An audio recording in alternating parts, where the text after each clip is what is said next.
கதை என்னன்னா, இரவு 12 மணி கிளாஸ் ரூம். முத்து, இந்த பாரு, நான் வீட்டுக்கு கிளம்புற நேரம் ஆச்சு. நைட்டு ஃபுல்லாக சுற்றிக்கிட்டே இருக்காத ஸ்கூலை.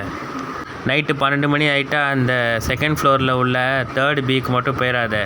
அங்கே லைட்டு தானாக எரியாது, எதுவும் எரியாது. ஏன்னா எல்லாம் ரிப்பேரில் இருக்குது. நீ அந்த பக்கம் போகாத, சரியா? முக்கியமாக சொல்கிறேன், அந்த சைடு மட்டும் போகாத. மற்ற எல்லா காரிடாரையும் செக் பண்ணிடு. நான் போயிட்டு வரேன். ஐயா, நீங்கள் சொன்ன மாதிரி செய்கிறேன் ஐயா. நான் அந்த சைடு மட்டும் போக மாட்டேன். ஆனால் என்ன, இப்போ ஒருக்கா சுற்றி பார்த்துக்கிறேன். 12 மணிக்கு முன்னாடி எல்லாத்தையும் எல்லா இடத்தையும் செக் பண்ணிட்டு வந்துடுறேன் ஐயா. நீங்கள் போயிட்டு வரலாம் ஐயா. என்ன அழிக்க எவன்டா லா லா லா ஏ எவனும் இல்லையே லே லே லே லே லே லே லா லா லா லா லா லா. யாரு நீ?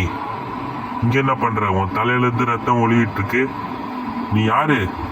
யாருன்னு கேட்குறல்ல, சொல்லு. யாரு நீ? யாருன்னு சொல்லு.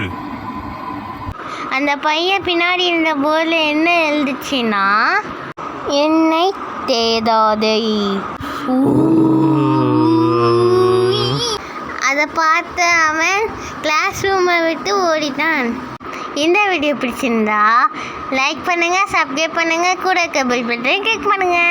தேங்க்யூ. வெயிட் பண்ணுங்க, கட் பண்ணிடாதீங்க. ஒரு முக்கியமான விஷயம், அது என்னன்னா, நீங்கள் இப்போ ஸ்கூல் பக்கத்தில் இருக்கீங்கன்னா நைட்டு உங்கள் ஜன்னலை மட்டும் திறந்து வைக்காதீங்க.